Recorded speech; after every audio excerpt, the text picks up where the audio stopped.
So this video is just going through the notes on measurement that you did in class.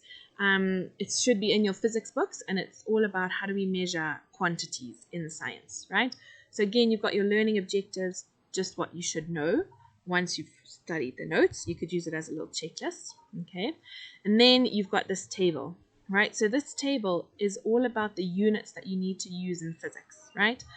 Or in science. Science, you have to have units. You can't just have a number, right? If I said this book is 5, right? 5 what? 5 pages, 5 kgs, 5 grams, what? So you have to make sure you have the unit and the number, right? And this table here is the standard international units that scientists use. Okay, so for length, it's always the meter.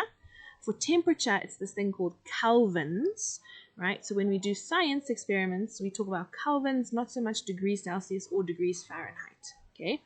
It's kelvins. Mass is kgs, which again, you've got to know grams, kgs, milligrams.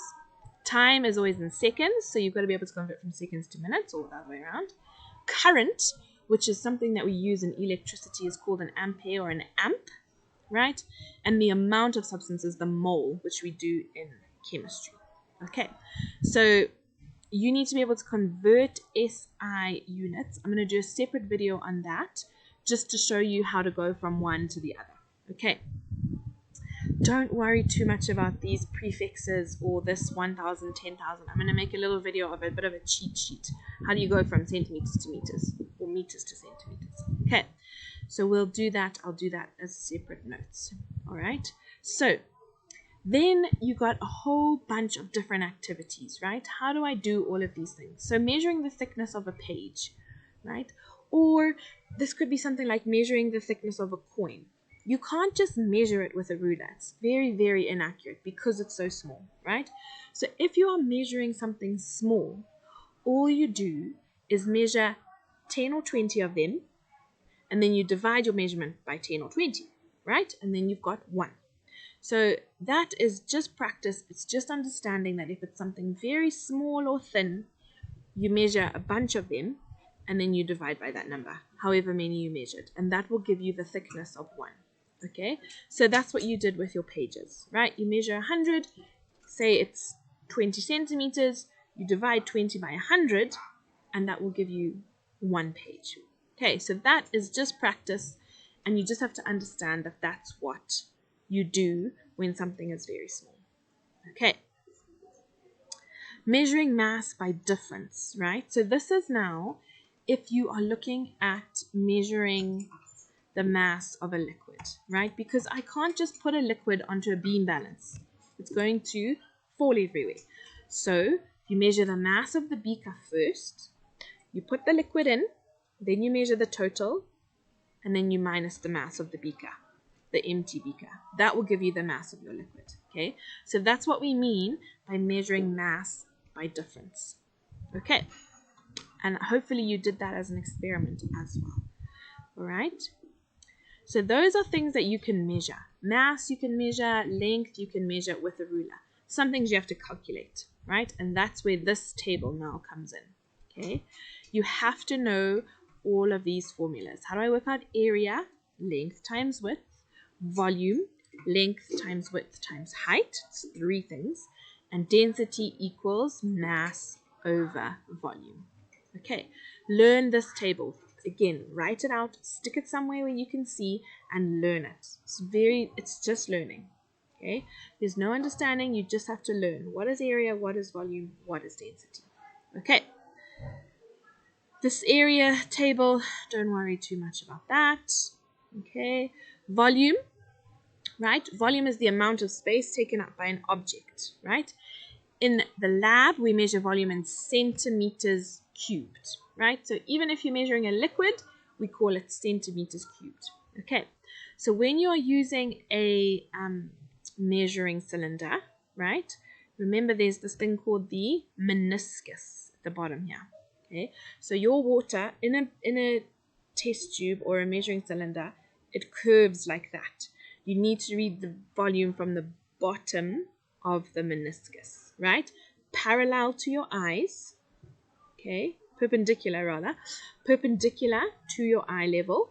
So you have to be at eye level and you have to read below the meniscus. Okay, this is important. Make sure you know this, because if you're going to draw a diagram of a measuring cylinder and how to measure it, you need to make sure you put the eye like this, at the bottom of the meniscus, perpendicular to it. Okay, so that's your diagram of a measuring cylinder, right? To measure the volume of a regular solid, right? So your measuring cylinder is for a liquid, right? You're going to use that to measure liquid.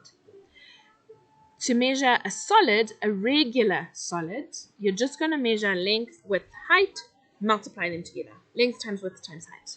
Okay, that gives you your volume. All right. But to measure the volume of an irregular solid, right? So this is your activity that you did. Hopefully, again, you did it in class, right? An irregular solid, you cannot just measure length times width times height. Think of a stone, right? How am I going to measure the length and the width of a stone? You can't. So this is now the method of displacement. You need to know that word, the method of displacement, right? So you get your measuring cylinder. I put 10 centimeters cubed of water in my measuring cylinder. I then add my stone, right? That 10 centimeters cubed is going to go up, right? Let's say it goes up to 15 centimeters cubed. The volume of my stone is 5 centimeters cubed, right? Because you take the volume with the stone and you minus the volume without the stone. Okay, it's very logical and it's very simple. So again, make sure you learn this nice, easy experiment. Make sure you learn the word displacement. Okay, it's called the displacement method, and it's very, very simple. Okay, and then we get to density, right? So now we've got mass and we've got volume. Density equals mass over volume. Okay, you have to know that equation. All right.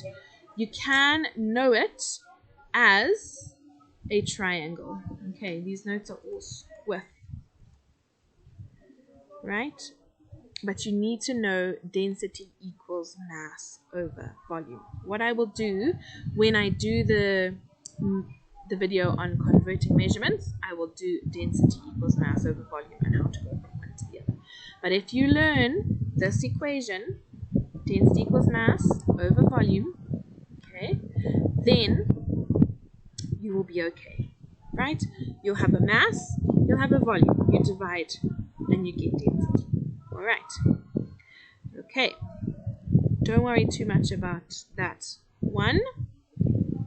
And then that's it, okay? So your measurements, it's a lot, seems like a lot of notes, but there's not that much to know, okay? You need to know your SI units, you need to know converting units, and you need to know density and this table of calculating certain quantities.